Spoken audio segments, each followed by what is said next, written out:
Hey everyone!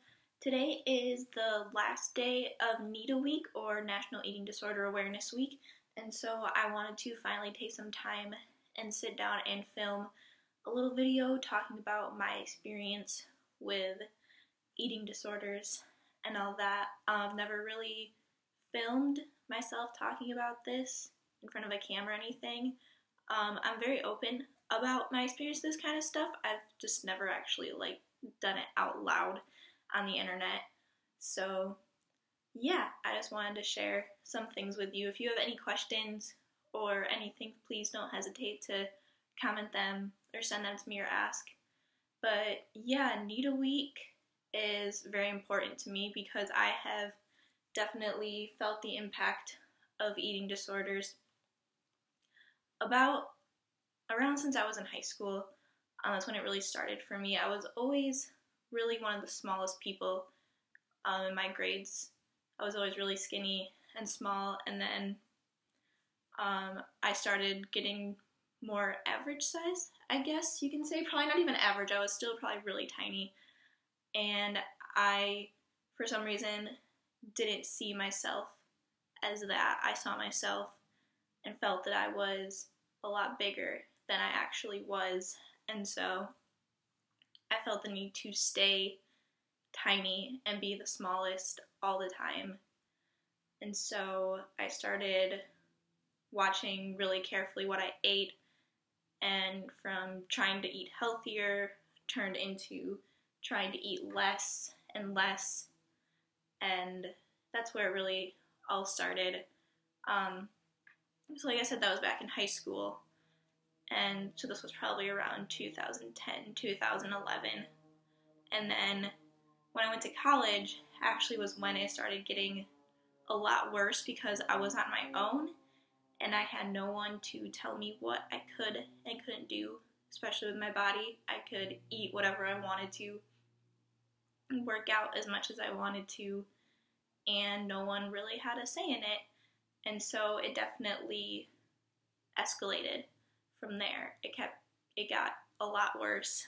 One of the turning points for me in college, I guess, was when I blacked out and I stood up one day and couldn't see anything for a very long time, and I felt extremely dizzy and just couldn't function. And that was one of the turning points for me when I knew that, hey, something is wrong. But even after that happened, I still didn't want to get help. I thought I could control this, and I had everything under control. After that happened, I ended up in the emergency room, and I actually had to stay home from school for like a week because I couldn't even function, basically. And so that was very much a wake-up call, but even then, I felt as if I could still get it under control.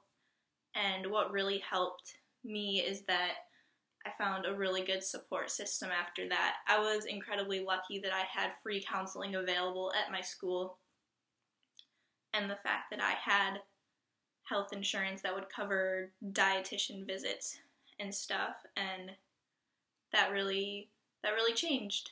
I know I'm not getting into a lot of detail, because if I did, this video would be extremely long, but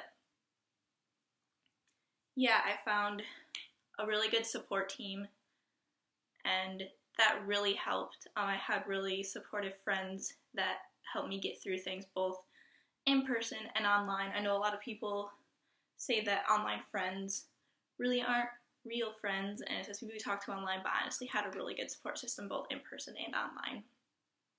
And going back to the online thing, a lot of what I was feeling at that time stemmed from being online. There was a lot of very negative influences online, which makes me really happy that I see like Instagram and Facebook.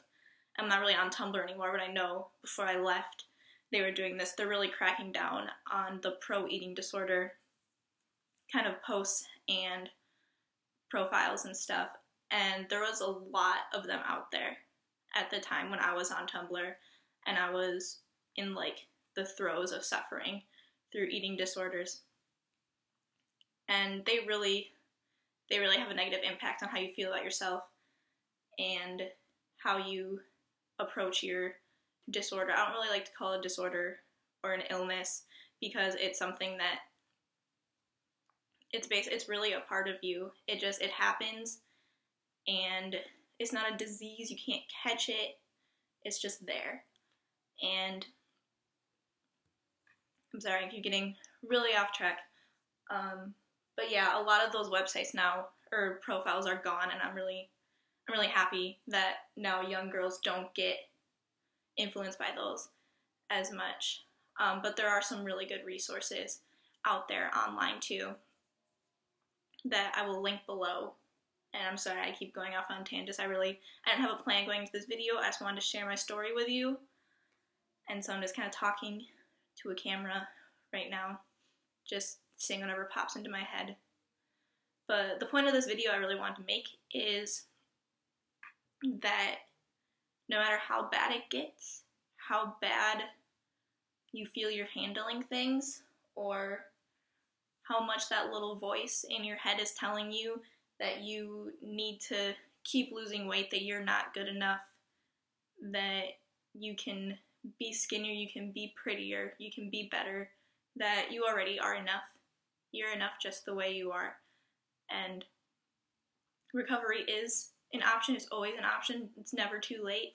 It's always possible. There's always going to be people that are ready for you to reach out. All you have to do is just say, hey, I need help.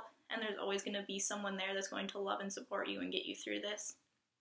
I'm incredibly lucky that I had a really good support team behind me this entire time. And a lot has changed in the past few years since I decided to get serious about my recovery. I moved to Florida. I have a great support system down here. I have a job that I love. I am back in school, and I feel like I'm thriving down here. Things really have changed for the better, and I don't feel as sick or as helpless or as hopeless as I did while I was suffering from anorexia a few years ago.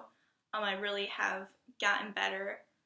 I don't think I can say that I am fully cured or recovered, because I honestly don't think that I'm ever going to be fully recovered. As something that is going to stick with me for the rest of my life.